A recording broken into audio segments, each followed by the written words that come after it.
voted for Liz Truss, so you're well connected with all these high-ranking Tories and everything. Who actually out there still likes this awful party? You know, it seems like increasingly few people. I mean, you did a great summary there of the chaos that's currently engulfing Britain, and by all accounts, it's about to get significantly worse, even though that's almost unimaginable. And the Tories are polling at historically low levels, and I imagine their star's going to sink even lower. I have to say, I don't think we can entirely blame Rishi Sunak and this government for all the problems engulfing the country. I mean, you know, the reason we have high inflation, the reason we're in the throes of a cost of living crisis are partly because the previous government, not the Liz Truss one, I mean the one before that, quite hard to keep track these days. Yeah, Liz Truss was basically just like intermission when you go to see The Lion King between the two halves. That's right, yeah, bit of fun before more dullness returned. But the Boris Johnson government did spend £500 billion to pay people to stay at home and not work in the belief that that would somehow reduce COVID infections. We now know it probably didn't, because Sweden didn't lock down.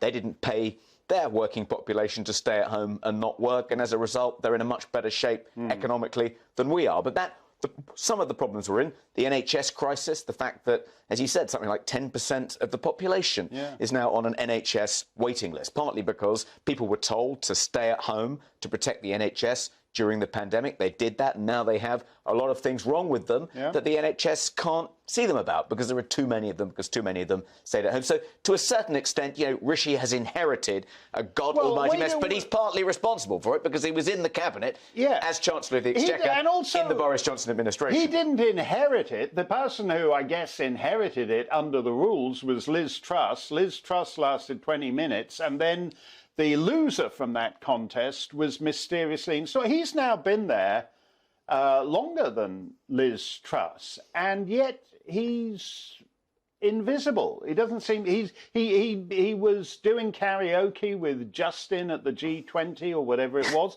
but other than that, where is he? What's he doing? That's the really surprising thing. You know, OK, there's a bit of mitigation, maybe not as much as you know, he would like to think. But having become Prime Minister, having supposedly fulfilled this long-standing ambition, he's finally at the wheel of the ship of state, and he's nowhere to be seen. He's not on deck. You know, why isn't he out there at least appearing to lead, to show a bit of grip, to say, look, I'm going to do this about the soaring levels of inflation. I'm going to do this about the small boats crisis. I'm going to do this to solve the problem in the NHS. But he's not. He's nowhere in sight. They seem to have taken the position that there's no point trying to do anything, because there's there's a problem in the NHS, and there's a problem with the energy supply. And as we just saw in that report from the Belfast Telegraph, that means that there are surgeries all over Ulster and over the rest of the country who just say, well, look, it's not worth us staying in this business anymore. I mean, that's actually incredible, isn't it? At a time when you've got over 10% of the population on the waiting list, surgeries are like closing up shop at a phenomenal rate. Yeah, I mean, it's a reflection of the fact that the NHS is just incredibly poorly managed. I mean, it's a service that has been in crisis for as long as I can remember. It delivers worse health outcomes than almost any other health system in Europe. It's desperately in need of reform, but this government certainly lacks the courage to reform it. It's a sacred cow that they don't want to trust for fear that Keir Starmer will make something of it at the next general election. I fear that if we are ever going to reform the NHS and turn it into something that's fit for purpose, we're going to have to rely on, God help us, Keir Starmer to do that, because he'll at least have the political cover to do it. No Conservative dares touch it. Well, wouldn't now be a good time to actually have a realignment on the right? I mean, I'm tired of listening to just the total crapola from these guys over here, where occasionally when they're running for leadership, they'll claim to be excited about doing something about this, doing something about that. But these guys aren't doing anything about anything. So wouldn't this be the time to actually have a realignment and find an alternative right of centre party? Well, you would hope that out of this chaos would emerge someone with a bit of backbone, a natural leader, And maybe that will happen in due course. I still have high hopes for Kemi Badenoch.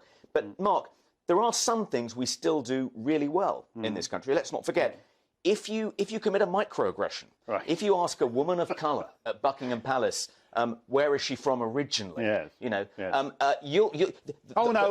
we've only covered that exhaustively for 48 days.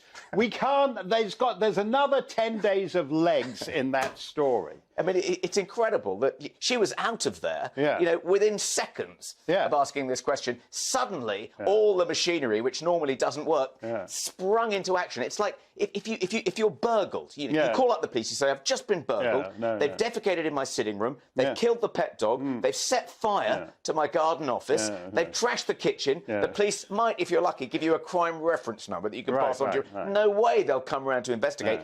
The way to solve that problem is to say, and the burglars spray painted onto the wall, trans women aren't women. You'll have a team of 6 round there to investigate the hate crime within 30 seconds. And conversely, if Lady Susan Hussey had claimed to be Albanian, she wouldn't have been. They wouldn't have touched her for or anything. A trans lady in waiting. Then she would have. By the way, this is one for you guys at the BBC. You can run with this till the end of the year. Why is this so-called woke monarchy not got any trans ladies in waiting? Why is Buckingham Palace still just full of cis women?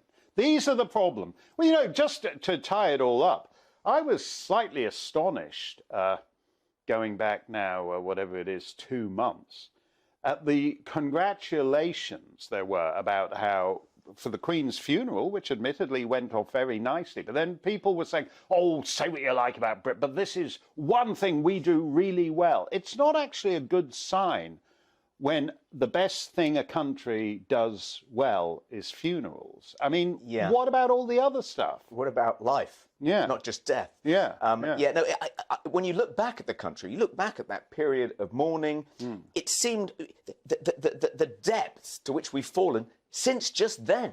You know, every time you think you've hit rock bottom in the collapsing building, your feet find the floor and you think, this is the nadir. It doesn't get any worse than this. Suddenly the floor gives way again and you're tumbling down through the building again. And that's what it feels like at the moment. Can Rishi Sunak turn around the fortunes of the Conservative Party? Well, it doesn't look that way at the moment. I think the more pertinent question is, can he survive until Christmas? That remains to be seen.